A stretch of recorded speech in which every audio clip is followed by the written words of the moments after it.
So if you couldn't tell from the title, this video is going to be a little bit disgusting, I guess you could say. Or at least some of the stuff I'm going to say. But that's because I'm going to walk you through the last leg of my pregnancy. And just because I think, well, when I had Aiden, they don't really tell you everything that's going to happen with your body and everything. So some things are a little unexpected and not fun. So basically, I'm going to walk you through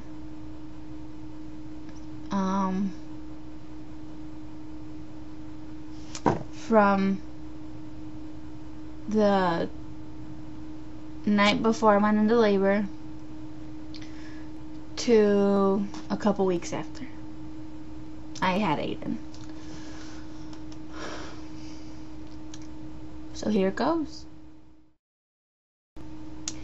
So it was Wednesday evening, and I'm coming home from my 4-hour shift at work, because that's all I could really work anymore without my feet feeling like they were going to fall off.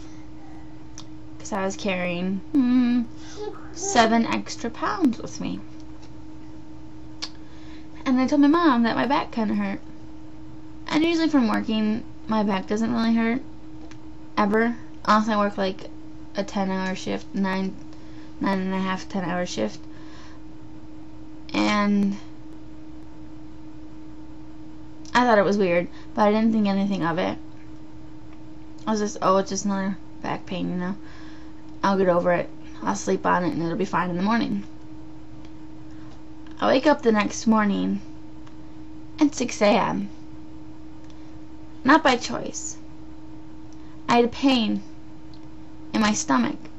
I just thought it was because I had to pee real bad. So I went to the bathroom. And about every, I'd say about 9 to 10 minutes, the pain would come back. And I was like, ooh, well, this is uncomfortable. And I was thinking maybe I have gas stuck in my stomach or something. And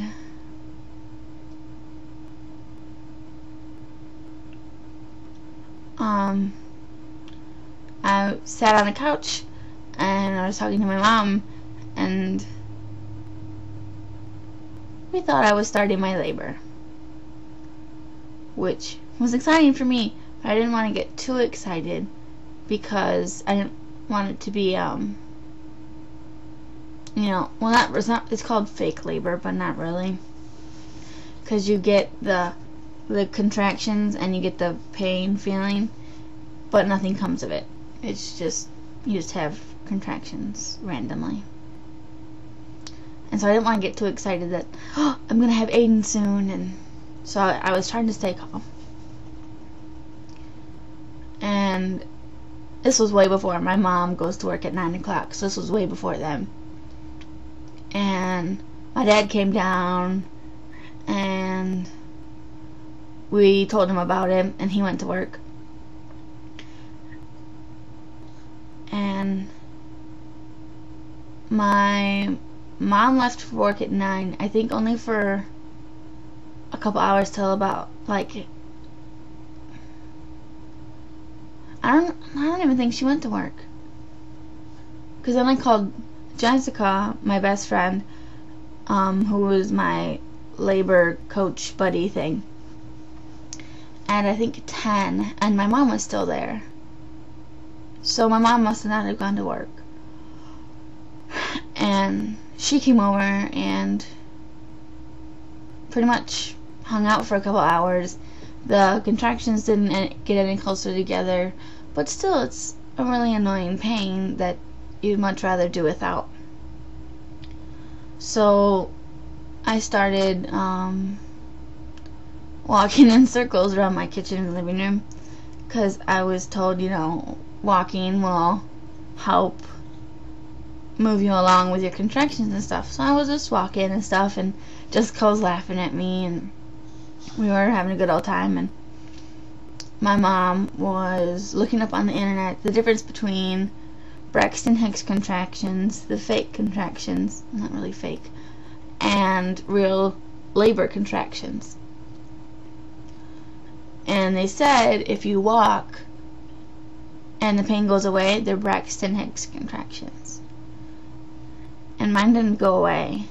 But yet I still don't want to get too excited, because I'm like, well, still, it could still be Braxton Hicks contractions.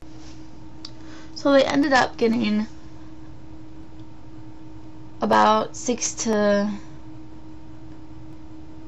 8 minutes apart, and I thought I should call my midwife, and the one who was in was Julie Izzard, and she told me to come in and she'd check me and see if I was progressing any at all. So we went to the clinic or whatever, which is right attached to the hospital, and she checked me, and I was 1 centimeter, and I was starting to thin out, but nothing was really happening. And she told me to go home, have a hot bath, relax and stuff. And I was like, oh, I want it to be now. I want to have Aiden here now. I want to see his face. I want to get to know him and everything. And we went back home, and kind of, I think I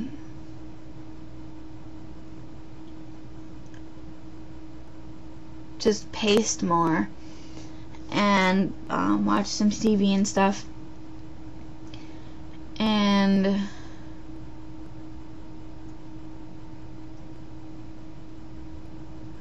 they ended up getting every once in a while I'd have one that was 4 minutes apart, but then they'd go back to 7 or 8. And this was about 5, 6 o'clock. And then me and Jessica and my mom played some cribbage. No, not cribbage. We played rummy. And my contractions were getting, more painful, like stronger. And I'd have to, when I got one, I physically could not focus on anything else. I had to stay there, be in that moment, and get through it. And it made it really hard to play cards. And let's just say I didn't win. And I'm usually a really good card player, so that was slightly depressing. So it was getting pretty late, around I think 7 o'clock, and so Jessica went home to grab PJs and stuff, and take a shower and stuff, and then come back to my house and sleep at my house, because we didn't know when I was going to be going into labor. Of course, they were already wagering bets, and my mom was like, you're going to have him tonight. It's going to be the night. You're going to end up going into the hospital tonight. And I was like, no, it won't happen tonight. Not my luck. But she'd been saying that all day. And she was getting a little less feeling that way the later it got. Excuse me. And so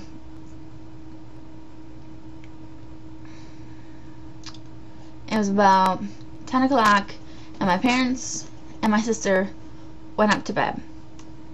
And Jessica slept in my mom's chair, and I slept on the couch. But I couldn't sleep. I couldn't sleep at all. The contractions that I was having were so painful that they kept me awake. So really, I've already been awake since 6 a.m. and it's about 3 a.m. now, and I'm having contractions every about 4 to 5 minutes, 4 to 6 minutes. So they're still kind of long, and she doesn't really, like, I could still wait it out, but the pain was so bad I couldn't stand it any longer. So I called her, and she said, well, really, since you're like 4 to 6 minutes apart still, it's up to you. You can either stay at home, wait it out till they get closer, or come to the hospital. She's like, really, it's up to you. And I told her I would feel more comfortable if I was at the hospital. So she's like, okay, I'll meet you there in 15 minutes to a half an hour, because I guess she doesn't, I think it was 15 minutes that she said, not really half an hour. And so I went upstairs and tried to gently wake my parents up, but my mom was really jumpy and everything, and I was like, Mom, I called Julie and told her that my contractions were 4 to 6 minutes apart, and she told me I could either stay at home or go to the hospital, and I told her I'd feel more comfortable at the hospital. So Mom's like, oh, okay. And she was only half awake, poor thing. I felt so bad. She woke my dad and my sister up, and they gathered their things, and I gathered my stuff that I had already gotten ready earlier that day, and we woke Jessica up and let the dog out real quick before we left. And the funny thing is when we were all packing into the van, and we had got my pillows in there and my bag and everything, and I had gotten a contraction right before I had gotten into the van. So my top hand is hanging onto the van, and the rest of me is standing outside of it. And my mom had thought I had gotten in, but just hadn't shut the door yet. So she starts rolling, and she almost rolls over my foot, and my sister yells, Mom, what are you doing? And she's like, what? And she's like, you almost rolled over Jackie. She's having a contraction. She felt so bad. But it was the funniest thing. Well, it really wouldn't have been funny if she would have rolled over my foot and I would have had a broken foot. That would have been a funny and strange pregnancy story then. But we got to the hospital, and we went to the emergency room, told them that I was in labor and that Julie Izzard was my midwife, and they got me a wheelchair, and they wheeled me to the room I was going to be in, and all my mom, my dad, my sister, and Jessica were all with me. And we got settled in the room, and they got me changed into gowns and everything, and they checked me and put a heart rate monitor for Aiden on me and stuff, and checked me again, and I was still 1 centimeter, and I was like, oh, I can't be just 1 centimeter. I was thinking this in my head. I'm like, I have to be more. This is so painful and so bad.